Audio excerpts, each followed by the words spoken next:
अमित की शादी को 2 महीने हो चुके हैं। पूजा अपनी पढ़ाई के चलते हॉस्टल में थी। अब गर्मी की छुट्टियों में घर लौटी है। अरे वाह, मेरा घर तो बदल ही गया है। भैया की शादी क्या हुई, पूरा माहौल बदल गया। नमस्ते पूजा जी, आइए, मैं सीमा आपकी भाभी। नमस्ते भाभी। सुना था आप बहुत सीधी हैं, लेकिन आप तो बहुत स्मार्ट लग रही हैं। धन्यवाद। आप भी बहुत प्यारी लग रही हैं। अरे पूजा बिटिया, जल्दी अंदर आ। देख तेरी भाभी ने क्या क्या पकाया है तेरे लिए। वाह, भाभी ने। हाँ, तुम्हें पसंद है आलू के पराठे और आम की मीठी चटनी, तो सोचा स्वागत कुछ खास हो। आपको कैसे पता? भैया ने बताया। अगले दिन पूजा और सीमा रसोई में। भाभी, आप कितनी जल्दी सारा काम निपटा लेती हैं। आदत हो गई है, और तुम्हारी मदद मिल जाए तो और जल्दी हो जाए। मैं कोशिश करूंगी। रात को पूजा अपने कमरे में माँ से बात कर रही है। माँ, भाभी तो बहुत अच्छी है। हाँ बेटा, वो हमारे घर को समझ रही है। लेकिन पता नहीं क्यों जब भाभी भैया से बात करती हैं तो मैं अकेली महसूस करती हूँ।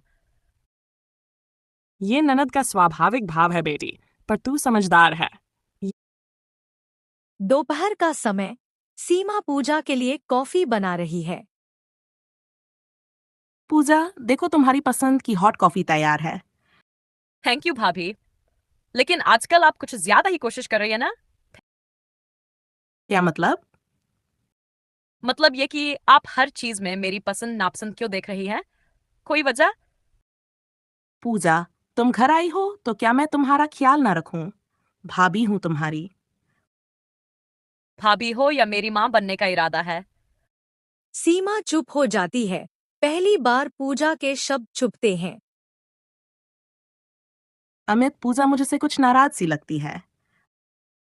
नहीं, ऐसा नहीं है। वो तो बस तुम्हें समझने में वक्त ले रही है। उसे माँ से बहुत लगाव है और अब तुम भी आ गई हो तो शायद थोड़ा बदलाव उसे खल रहा हो। मैंने तो कभी सोचा भी नहीं था कि मेरा प्यार भी किसी को बुरा लग सकता है।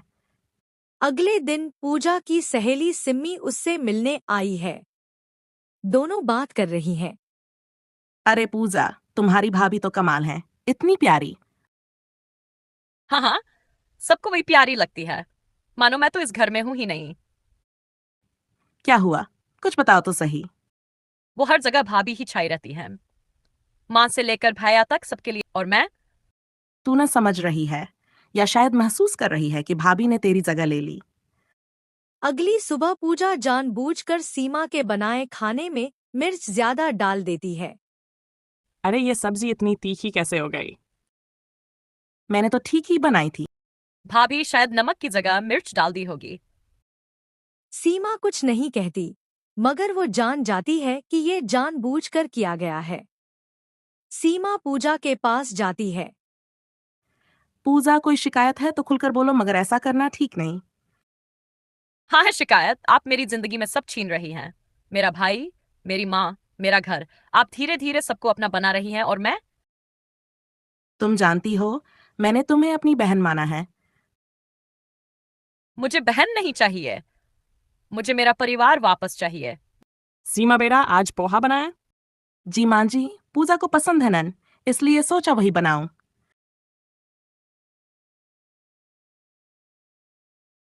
आप मेरे लिए न बनाए तो बेहतर रहेगा, खुद बना लूंगी। अरे पूजा, क्या हुआ। माँ, जब कोई जबरदस्ती आपके लिए कुछ करे तो उसका स्वाद भी कड़वा लगता है। रात। सीमा अपने कमरे में रो रही है। अमित पास आता है।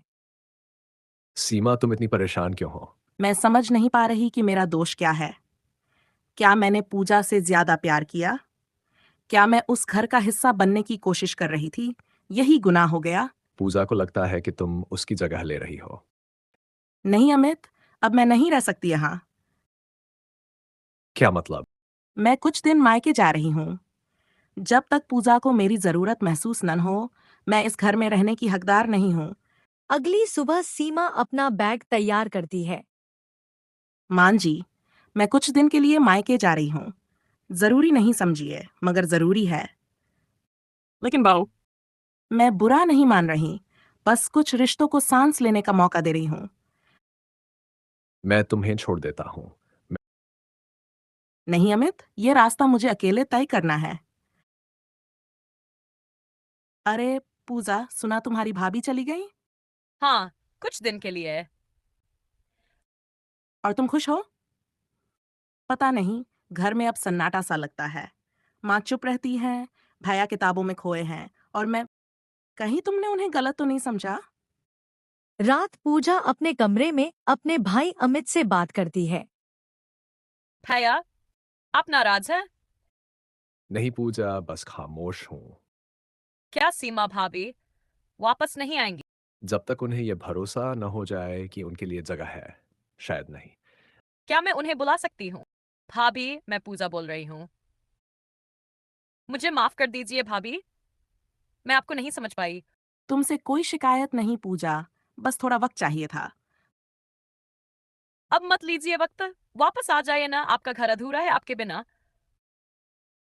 मैं कल सुबह निकलती हूँ। अगली सुबह दरवाजे पर सीमा खड़ी है। पूजा भागती हुई आती है। भाभी, आपने माफ कर दिया ना? भाभी, आपने माफ कर दिया ना? मेरी बहन अगर गलती नहीं करी तो सिखाऊंगी कैसे? सीमा के घर लौटने के बाद सब कुछ बदलने लगा था।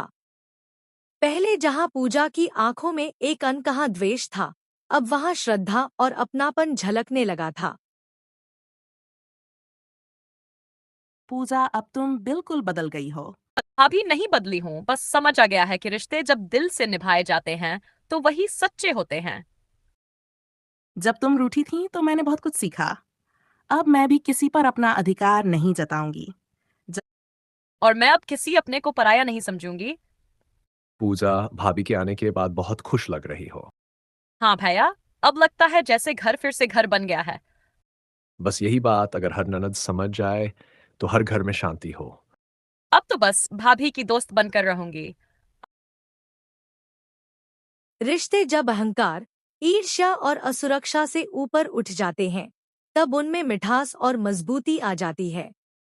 अगर समझदारी से निभाया जाए, तो ये एक सच्ची दोस्ती में बदल सकता है।